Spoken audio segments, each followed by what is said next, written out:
Halo pemirsa Cokro TV, jumpa lagi dengan saya Ahmad Sahal di Seruput. Saya bersama Bang Yosef Wenas lagi nih. Selamat datang ke Cokro Bang. Halo, apa kabar? Ketemu lagi. Kabar baik. Iya. Ini saya kan kemarin nonton wawancara Pak Jokowi di Mata Najwa itu kan. Kan itu membahas soal gerakan Adili Jokowi, soal IKN yang narasinya kan wah IKN akan mangkrak dan seterusnya. Terus kemudian soal Gibran, terus juga pokoknya ada beberapa hal yang muaranya itu adalah ya bagaimana Jokowi merespon serangan-serangan terhadap dirinya lah gitu. Nah tapi ada yang menarik di awal wawancara itu Bang. Jadi kan Pak Jokowi cerita tentang kunjungan beliau ke Uni Emirat Arab, bertemu sama Tony Blair, sama beberapa mantan pemimpin dunia, bicarakan tentang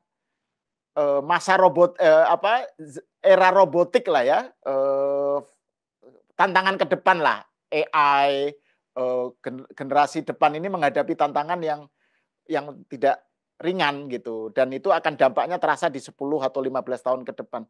Nah, komentar Bang Yosef gimana tentang wawancara Mata Najwa itu secara umum atau isu-isunya tadi? Ya, menariknya ini sejauh catatan saya, ini barangkali dalam 3 tahun terakhir pertama kali lagi Mbak Najwa diberikan kesempatan loh oleh Pak Jokowi waktu beliau menjabat periode kedua terutama. Saya hampir tidak bisa ingat ada kesempatan diberikan ke Mbak Najwa, dan oleh karena itu perkembangan kemudian kita lihat Mbak Najwa kan positioning communications-nya dia kan bisnisnya komunikasi kan, podcast dan sebagainya, itu lebih di antitesis sebetulnya kalau kita lihat. Tapi kali ini kalau jenengan perhatikan cermat kan Mbak Najwa itu sampai 2-3 kali mengulang terima kasih undangannya Pak. Lalu di kesempatan terima kasih undangan. Jadi Najwa ingin menyoroti bahwa ini dia diundang oleh Pak Jokowi. Kalau Anda cermati dengan lebih teliti juga, di akhir ini sudah selesai podcastnya ya kan, tetap di take gitu, diambil, dipagar gitu, mau pamit. Ya, betul. Omongan Pak Jokowi, jadi udah obrolan santai bukan podcast, menyatakan bahwa saatnya saya juga harus bicara juga supaya nggak terlalu kemana-mana. Itu saya nggak tahu orang ngamatin, kalau saya amati itu. Jadi statement-statement kecil itu yang menurut saya penting untuk melihat ada apa di balik ini terkait dengan yang banyak disebut sebagai manuver Pak Jokowi. Jadi Pak Jokowi jelas tidak tinggal diam dengan berbagai isu-isu belakangan yang dilontarkan, tapi sesekali memang perlu diluruskan gitu ya. Ya tentu saja di wawancara itu juga soal dengan Pak Prabowo hubungannya lah yang juga berusaha dipisah-pisahkan itulah gitu ya, dan sebagainya dan sebagainya. Jadi saya lihat ini sesuatu yang berbeda nih dengan diundangnya Najwa oleh Pak Jokowi di rumahnya melakukan podcast itu poin pertama saya gitu ya. Lalu yang terkait dengan isu-isu kontemporer, saya kira jawabannya juga cukup seperti biasanya Pak Jokowi, sangat bijaksana gitu, tapi mendalam ya, bahwa itu ekspresi ini kan ada kaitan dengan soal Adili Jokowi itu kan manuver, saya sebutnya black campaign ya. Itu kampanye hitam. Kenapa? Karena memang tidak didasarkan pada fakta, data yang benar. Itu kan narasi-narasi yang dimainkan oleh, sebagaimana kalau kita observasi apa yang disampaikan oleh koordinatornya itu kan narasi-narasi geopolitik jadinya ya. Jadi menarik dari kepentingan Cina yang komunis ditekankan, lalu Jalan Sutra, lalu diturunkan lagi ke PIK segala macam, PIK 1, PIK 2 sampai pagar laut dan sebagainya gitu loh. Dan yang ujungnya adalah Jokowi harus bertanggung jawab atas penjajahan ekonomi baru. Itu intinya gitu loh. Jadi ini sesuatu yang menurut saya hanya kelanjutan dari OCCRP. Jadi jilid 2-nya nih, OCCRP kemarin kan intinya layu sebelum berkembang gitu loh. Itu kan tahap awareness, tapi nggak berlanjut ke tahap intermediate-nya yang diharapkan terjadi pergerakan massa, intermediate-nya kan. Nah, awareness-nya ini kan untuk membangkitkan dulu kesadaran publiknya ya sama. Jadi vandalisme itu kan membangkitkan kesadaran publiknya. Kalau saya catat kan ada nggak hanya di Solo kan, di Solo tuh 6-7 titik, Jogja tuh 15 titik, Surabaya 24 titik, Malang 5 atau 6 titik lah. Jadi kita lihat kan ini kan terorganisir gitu ya, ada set up-nya gitu loh. Ingin memunculkan awareness di kota-kota ini yang notabene kota-kota pelajar. Ini kan banyak universitas di kota-kota ini ya, mahasiswa gitu ya. Kelihatannya menurut saya ada benang merahnya. Tapi ya kelihatannya nggak ada tanggapan karena di beberapa aksi terakhir ini kan beberapa hari ya, itu kan mereka sudah coba masuk ke pengumpulan massa, ya kan, orasi baik yang massa puluhan maupun yang konvoy. Tapi juga tidak ada snowballing efeknya saya nggak lihat gitu. Jadi artinya saya duga ini akan seperti OCCRP akan layu sebelum berkembang gitu ya. Ya saya kira itu. Jadi beda sekali dengan aksi massa yang udah 2-3 bulan datang ke rumah di Kutai Utara nomor 1 itu, di Kelurahan Sumber itu, secara natural, orangnya beda-beda, tidak diorganisir dengan yang ini. Kalau yang ini kan di set up, diorganisir, jadi ada 2 massa nih. Yang ini natural gitu ya, dengan segala tangis-tangisnya dan orangnya ganti-ganti, wawancara terus oleh media lokal di Solo. Siapapun akan tahu bahwa ini sangat natural. Bahkan kemarin siapa itu chef yang hubungannya baik dengan Pak Jokowi yang bantu di KTT juga tuh yang Chef Arnold ya? Arnold. Ya. Itu bahkan sampai datang, kemudian dia expose gitu. Ini settingan bukan? Jadi artinya dibawa bercanda gitu loh. Ya. Jadi beda, yang satu bukan settingan, satu settingan. Tapi saya kira barangkali kita nggak usah terlalu menghubungkan 2 hal receh itu ya, itu nggak penting. There's something bigger than that gitu ya. Di balik kenapa terus-terusan Pak Jokowi diserang gitu ya. Ya. Sesuatu yang lebih besar ya. Soal something bigger than that ini saya menarik. Ini saya kira menarik untuk kita bahas lebih lanjut. Tapi sebelum itu saya pengen masuk ke beberapa poinnya Pak Jokowi ya di dalam wawancara itu kan yang menarik. Saya kira ini mungkin pertama kali Pak Jokowi mengaitkan soal serangan terhadap dirinya dengan residu kekalahan Pilpres. Ya. Jadi meskipun beliau pakai kata, Pak Jokowi kan pakai kata mungkin. Ya. Mungkin ini terkait dengan residu Pilpres yang nggak bisa move on apa gitu ya. Nah terus kemudian kan ya ini kan larinya ke soal ke PDIP dan seterusnya gitu ya. Nah di sisi lain ada pernyataan Pak Prabowo sebelumnya kan bahwa ada yang pengen memisahkan hubungan Jokowi dengan Prabowo gitu ya, dan menurut dia itu ya lucu gitu, kita ketawain aja gitu. Jadi bagaimana Bang Yosef melihat ini nih? Ini sesuatu yang memang sudah menjadi perbincangan sudah lama, tapi Pak Jokowi kayaknya baru pertama memberi respon seperti itu, dan berbarengan Pak Prabowo juga menyatakan ada yang pengen memecah belah dan itu ya nggak akan berhasil gitu. Setidaknya menurut Pak Prabowo itu lucu gitu. Ya, gimana menurut Bang Yosef? Sebetulnya kita sudah bahas ini di beberapa podcast sebelumnya, tapi barangkali ada bagusnya kita ulang lagi bahwa ada 2 tingkatan menurut saya kalau ingin melihat ini ya, yang di tingkat taktis gitu ya, dan yang di tingkat strategis. Yang strategis itu yang terkait dengan visi, nilai. Ini di tingkat strategis kita bicara tentang statesmanship gitu ya. Sedangkan yang di tingkat taktis ya barangkali ya kita bicara tentang taktik bagaimana kelanjutan pembangunan ini harus diwujudkan yang harus melalui proses demokrasi yang namanya pemilu kan.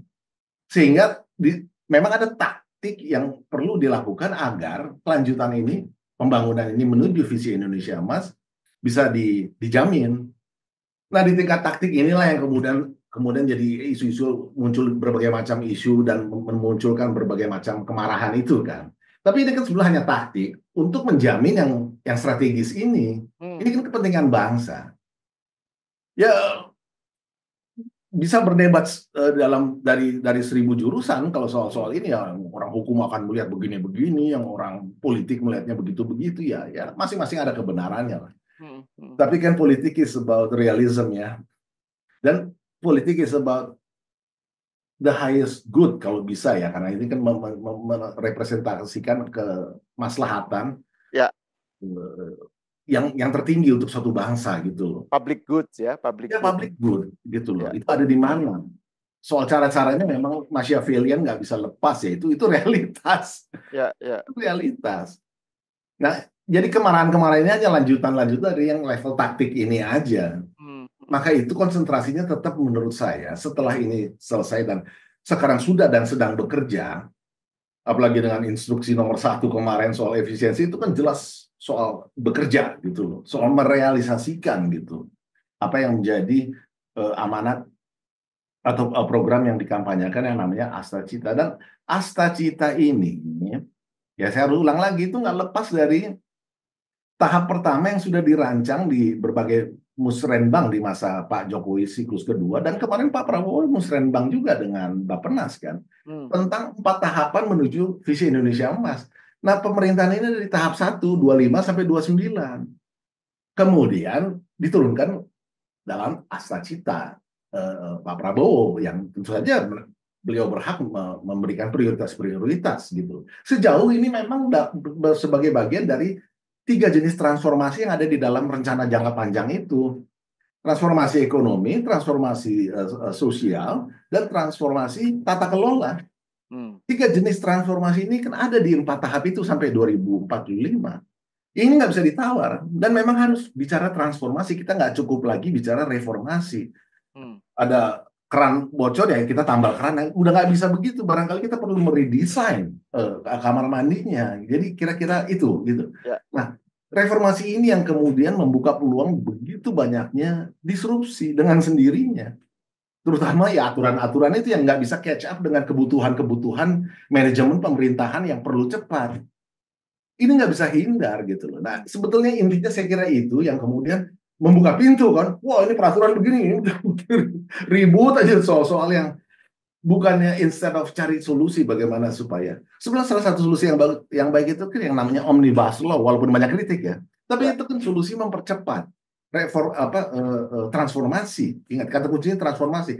Bukan sekedar reformasi, memperbaiki di mana kurangnya ya diperbaiki ayat. Bukan begitu lagi, makanya omnibus law itu kan 1.200 pasal, 80 undang-undang direvisi sekaligus. Nah, hal-hal kayak gini kan bikin kaget. Bikin terjadi begitu banyak gap untuk masuk menjadi kritik kan dengan sendirinya. Ya itu kira-kira lah saya kira titik pandang. Jadi keributan-keributan yang yang ada di media-media itu saya kira ya dua sisi. Pak Prabowo kan menyinggung juga soal asing di acaranya Pak Kofifa itu kan Muslim. Ya, barusan saya tadi mau nyinggung itu soal asing itu. Iya. Jadi kan tadi Bang Yosef kan nyebut soal OCCRP dan lain-lain. Jadi gimana Bang Yosef menanggapi itu?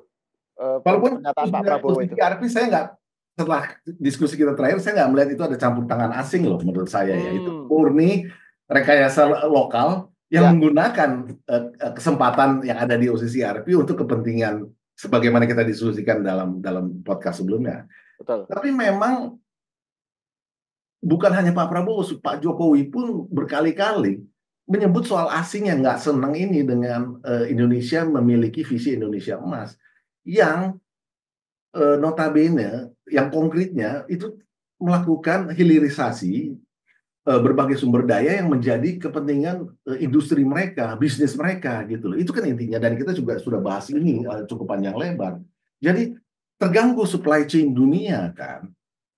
Apalagi belakangan juga agak ditahan nih sama Pak Bahlil nih soal Singapura nih, uang masuk Singapura nih melalui berbagai macam komoditas juga. Saya kira ini bagian dari itu juga, sehingga wajar kalau mereka kemudian berusaha melalui proksi-proksi mereka, riding isu-isu lokal yang tadi kita bahas, mereka surfing gitu untuk kemudian terus saja menciptakan gangguan terhadap pemerintahan ini. Jadi ini gangguan yang diperlukan oleh mereka yang berkepentingan agar program-program pemerintah menuju visi Indonesia Emas itu sejauh mungkin bisa dihambat, kalau bisa digagalkan. Karena keberhasilan Indonesia Emas itu menurut mereka adalah ancaman terhadap kepentingan mereka gitu ya. Artinya itu gangguan terhadap mereka selama ini diuntungkan dengan sistem yang ada gitu, tapi kemudian misalnya kayak hilirisasi, kan ada protes, ada penolakan dari kalangan Uni Eropa apa kayak gitu-gitu yang larinya ke sana ya Bang ya. Ya. Ya itu yang mengikuti modalitas internasional yang memang udah given by system, memang diakui. Walaupun kita bilang diuntungkan juga kalau soal WTO itu kan Amerika juga lagi ribut nih. Kan hakimnya sekarang ditarik. Jadi gugatan-gugatan di tingkat panel untuk bandingnya ini sekarang stuck nih. Jadi barangkali masih perlu waktu nih kalau ada soal-soal yang dilarikan ke WTO. Tapi lepas dari itu memang ini soal-soal yang menurut saya geopolitiknya kental sekali ya. Terutama dengan hilirisasi ini yang sangat membuat mereka berpikir ulang secara serius bagaimana harus memposisikan industri mereka di masa depan. Walaupun sebenarnya kita kan tawarkan gitu ya, kita kan juga tidak menutup ya asal you bikin di sini, buka di sini, ya. Baterai, mobil listriknya, apapun gitu ya. Nah ini yang saya kira masih terus perlu tough negotiations dengan para pihak ini. Yang kalau bisa mereka ingin ya selain yang di forum resmi tadi modalitas resmi lewat WTO, mereka juga melakukan dengan cara-cara di belakang layar seperti inilah. Ya. Nah ini tadi kan Bang Joseph mengusulkan bahwa pembicaraan kita agar lebih produktif itu kita melihat something bigger dengan gambar besar ya. Tapi sebelum itu masih ada satu pertanyaan lagi kaitannya dengan dengan wawancara Najwa Shihab ya, Pak Jokowi soal IKN. Nah ini kan juga rame nih soal IKN yang katanya Menteri PU bilang nggak ada anggarannya, diblokir, terus kemudian kan orang bicara tentang beban atau hal-hal yang ditinggalkan oleh Pak Jokowi itu menjadi beban bagi Prabowo gitu loh, sehingga itu harus diputus supaya Pak Prabowo bisa melaju gesit gitu. Jadi ini larinya ke sana. Jadi IKN ini kemudian menjadi sarana untuk kemudian ya lagi-lagi nyerang Jokowi gitu.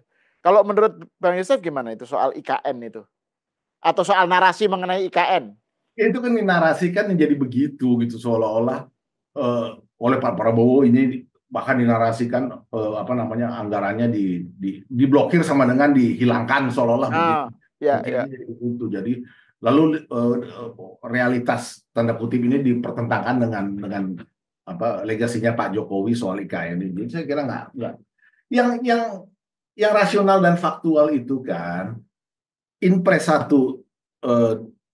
2025 tentang efisiensi APBN dan APBD itu memang kemana-mana, termasuk ke Kementerian PU ini. Jadi gini, IKN itu kan sekarang ada 2 komandan nih, PU untuk urusan-urusan infrastruktur yang secara keseluruhan, tapi IKN sekarang difokuskan ke pembangunan infrastruktur trias politikanya. Apa itu maksudnya? Karena ini kan ibu kota.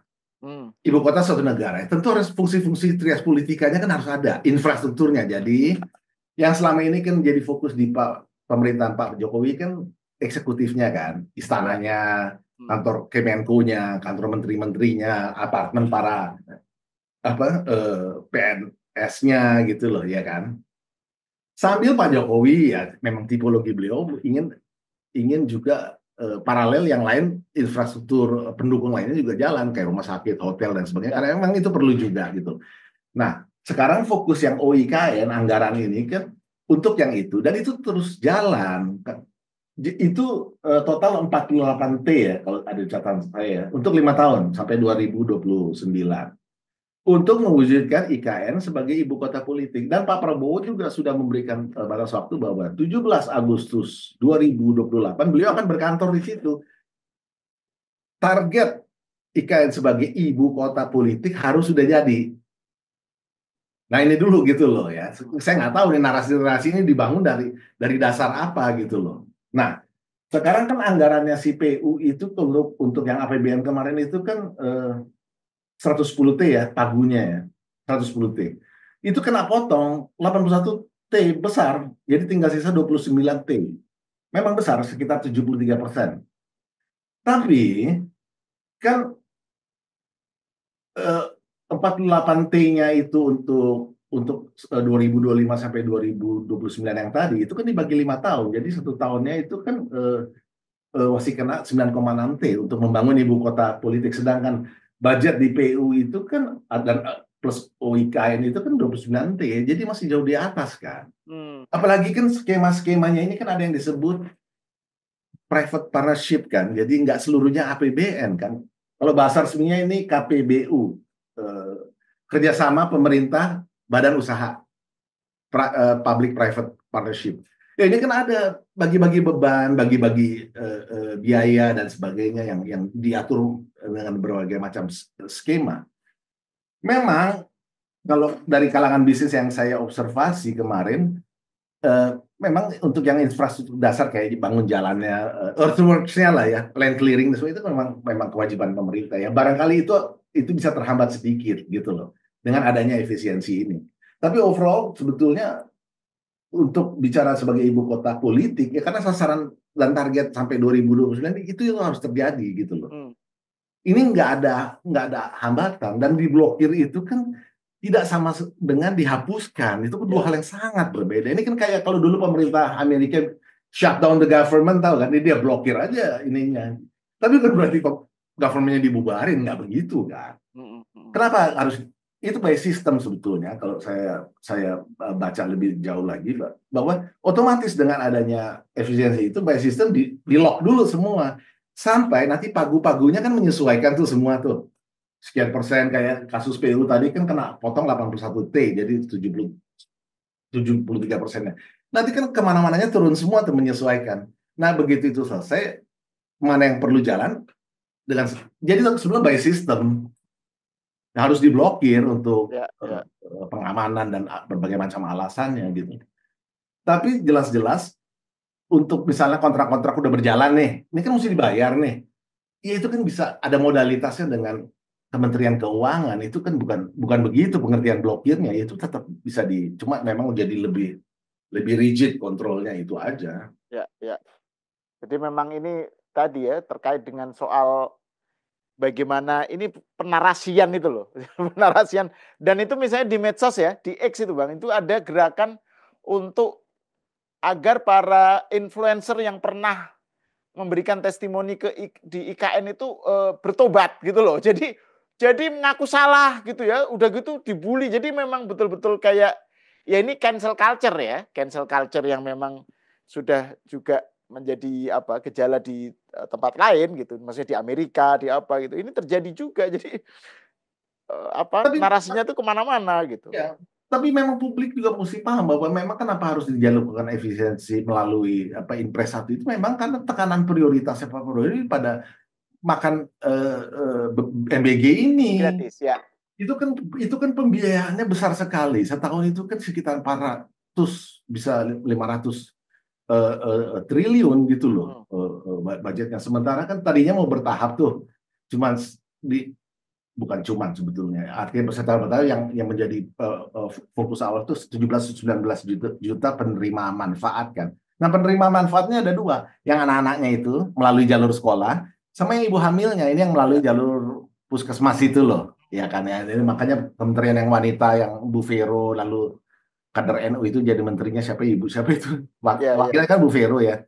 Nah ini kan banyak bekerja mengadvokasi di urusan yang ini yang puskesmas walaupun juga bukan berarti yang sekolah diabaikan enggak. Tapi ini kan joint efforts lah ya.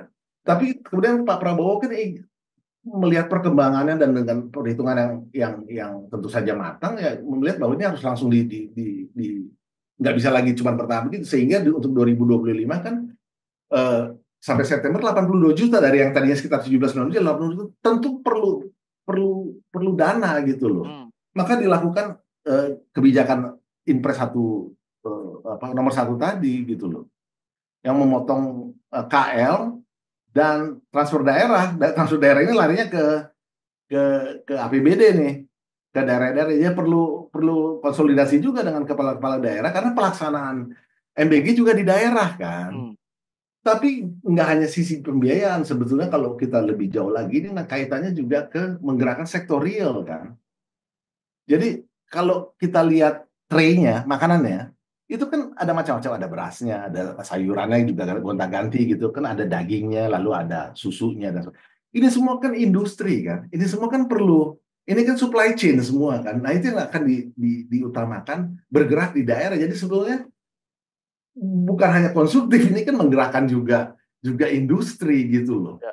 Sama kayak properti ya, yang dia di targetnya ARA itu, Menteri ARA 3 juta rumah dalam 5 tahun, dan untuk yang 25 ini kan 220.000, itu juga di balik satu bangunan, entah itu apartemen, entah itu rumah-rumah landed house, itu kan ada semennya, ada tukangnya, ada gentengnya, ada macam-macam lah. Itu kan semua industri bergerak kan. Untuk mengadakan bangunan-bangunan itu gitu loh. Jadi sebetulnya kita harus melihatnya juga dari dua dimensi gitu. Ya. Nah ini terakhir ini Bang, soal kembali ke soal Pak Jokowi ya, karena kan kita tadi titik masuknya kan tentang Pak Jokowi ya. Jadi kalau menurut Bang Yosef, bagaimana kita mesti melihat Pak Jokowi ini sebagai sosok yang kan Pak Jokowi bilang masih produktif, pokoknya masih banyak berkiprah apa gitu. Bahkan kan Pak Jokowi nyinggung soal partai apa itu TBK apa obsesinya ya itu sesuatu yang masih dalam pemikirannya gitu. Tapi intinya kan Pak Jokowi masih produktif dan tapi tetap diserang ya sebagai orang yang suka cawe-cawe masih cawe-cawe, kemudian legasi yang tadi itu yang kita bicarakan yang membebani Prabowo dan seterusnya gitu, dan itu yang kemudian selalu menjadi narasi terhadap tentang Pak Jokowi gitu. Menurut Bang Yosef gimana? Secara umum melihat Pak Jokowi dengan gambar besar lah gitu ya. Ya, yang apa yang beliau sampaikan di wawancara dengan Mbak Najwa itu, saya melihat fakta-fakta sebelum wawancara itu ada melalui Instagramnya Pak Jokowi dan melalui pemberitaan-pemberitaan tentang Pak Jokowi pasca lengser ya. Ya. Dan ya memang apa yang disampaikan itu mencerminkan sekali apa yang kami observasi juga, bahwa jelas beliau akan terus produktif. Ya, kemarin juga menyinggung soal kalau partai walaupun masih ditekankan masih jauh dan belum, tapi kan gagasan sebagai super TBK, partai yang super TBK itu kan keluar dari mulutnya gitu loh, bahwa memang kalau kita bicara kekuasaan, pengaruh dalam kekuasaan ya partai, nggak ada pilihan lain. Itu kan by definition konstitusional ya itu gitu loh. Nggak ada ormas bisa mencalonkan presiden kan nggak ada, atau mencalonkan anggota parlemen kan nggak ada gitu loh. Jadi memang kalau pengaruh politik itu gitu. Nah, tapi melihat manuver-manuver Pak Jokowi ke grassroots, terutama dalam hal UMKM, ekonomi kecil di Jawa Tengah, saya melihat bahwa memang ini nyambung dengan keperluan nasional kita yang sudah sejak era Pak Jokowi berkali-kali dikritik oleh beliau sendiri dan diingatkan, lalu diberikan ide tentang perlunya kepala daerah yang solid untuk mendukung pembangunan kita, karena memang ini kan antara pusat dan daerah itu harus satu partitur untuk merealisasikan visi besar kita. Memang nggak bisa pemerintah pusat jalan sendiri. Nah ini perlu solid. lebih dari solid adalah suatu visi yang eksekusinya juga bisa kreatif. Jadi barangkali di Freedom Institute sempat saya lihat jenengan kan diskusi tentang Bersama Rizal Malarangeng ya. Iya, sama Celi ya. Itu kan tentang mayor ekonominya Cina. Ini dari bukunya The Playbook of China, Playbook ya, Profesor China Playbook. Ya. Ya. Beyond Capitalism and Socialism apa dari Eugene ya. Itu kan seolah-olah menjadi pengisi gap dari studinya para pemenang Nobel ini nih, si Darren Acemoglu, lalu siapa lagi tuh si Johnson. Kan ada 3 orang ya yang. Ya, Johnson, Acemoglu Simon Johnson sama James Robinson ya. Ya, Robinson. Yang Darren sama Simon ini MIT, James itu University of Chicago ya. Ya. Nah, ya mereka kan seolah-olah agak mentok nih kalau soal Cina gimana nih, kan katanya soal institutions, kemajuan itu tergantung dari institutions, social politics-nya gitu kan. Tapi Cina ini kan dengan monoparti gini, yang kesan yang ada demokrasi, tapi ternyata ekonominya maju. Nah ternyata si Profesor K. Eugene ini kan menyoroti soal mayor economy, ekonomi para wali kota. Dan memang salah satu studi kasus yang menarik yang disoroti di bukunya Profesor K. Eugene ini, di kota Haven itu gitu loh ya, dia ambil contoh gitu, Haven ya apa namanya ya, I think ya Hefei itu ada di provinsi Anhui, di nggak jauh dari Shanghai.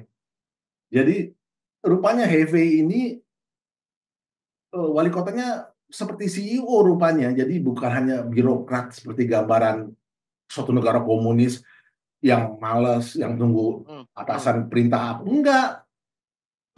Kan gambarannya komunis begitu kan, satu komando dari atas ke bawah. Enggak, ternyata wali kotanya ini mengambil inisiatif entrepreneurial yang luar biasa. Jadi dia mencontohkan kasus NIO, mobil listrik itu yang sempat agak goyah gitu. Tadinya basisnya di Shanghai, kemudian wali kotanya ini menawarkan datang ke sini. Dia bantu finansial juga, padahal ini kan birokrat bukan hedge fund, tapi dia bantu juga gitu. Nah, tapi relokasi, dan ternyata kemudian nggak hanya itu, chain of supply-nya untuk keperluan si NIO ini juga dibantu oleh wali kotanya, sehingga kemudian NIO ini berkembang maju. All in all, cut the story short, ternyata Hefei ini kemudian karena kehadiran industri-industri ini dan jaringan pendukung industrinya, ini pertumbuhan ekonominya menjadi 4 kali di atas pertumbuhan Cina yang pada saat antara 2010-2022 itu kan relatif double. Memang Cina naik double loh. Tapi si kota Hefei ini quadruple 4 kali. Jadi ini yang saya kira menginspirasi Pak Prabowo dan Pak Jokowi. Dua tokoh kita ini berkali-kali dalam kesempatan terpisah itu berulang-ulang ngomong tentang kekaguman mereka dengan keajaiban Cina. Ya. Gitu loh. Jadi saya kira nanti kaitannya kan mau dibawa ke Magelang lagi nih hasil-hasil pilkada kemarin. Jadi saya kira ini siklus kedua, bagaimana visi konsolidasi dengan kepala-kepala daerah yang sejauh mungkin ingin bisa lebih kreatif, lebih menjadi CEO dari daerahnya masing-masing ini bisa diwujudkan. Saya kira salah satu materinya nanti tujuannya ke sana. Kalau apa yang saya lihat gitu ya. Karena nggak bisa tanpa dukungan pemerintah daerah yang solid dan kreatif juga, nggak hanya nunggu, nggak hanya makan anggaran. Jadi bagus nih di efisiensi ini supaya kreatif nih. Bukan kreatif korupsinya ya, tapi kreatif untuk mencari investmentnya. Ini penting daerah supaya nggak hanya ngandalin, kan transfer daerahnya kena nih kan. Jadi mereka hanya harus mikirnya yang PAD murni itu, yang hanya pajak yang haknya daerah dan retribusi. Nggak hanya itu gitu loh. Tapi juga penampilan melalui investment, ini yang saya kira aspek investment di daerah ini yang mau ada bagusnya nih, dipotong-potongin gini yang mereka supaya moga-moga kreatif nih. Jadi menjadi apa namanya pemikirannya tuh investment gitu. Ini yang masih belum ada. Nah Pak Jokowi kan berkali-kali di masa jabatan 10 tahun itu ngulang-ngulang tentang berbagai kota yang menonjolkan keunikannya apa itu yang dijual, kalau itu di bidang pariwisata, di bidang seni atau apa. Jadi diferensiasi. Jangan cuma pakai slogan-slogan yang berhiber apa gitu, bukan hanya itu gitu loh, tapi investmentnya gitu loh, apa yang bisa dijual di kota itu. Nah ini bagian akhir dari obrolan kita ini kayaknya layak dilanjutkan di episode berikutnya ini. Kita membahas soal kepemimpinan Pak Prabowo dan Gibran ya. Di episode berikutnya. Terima kasih Bang Yosef atas obrolannya. Pemirsa, sampai di sini dulu. Kita berjumpa lagi di episode selanjutnya.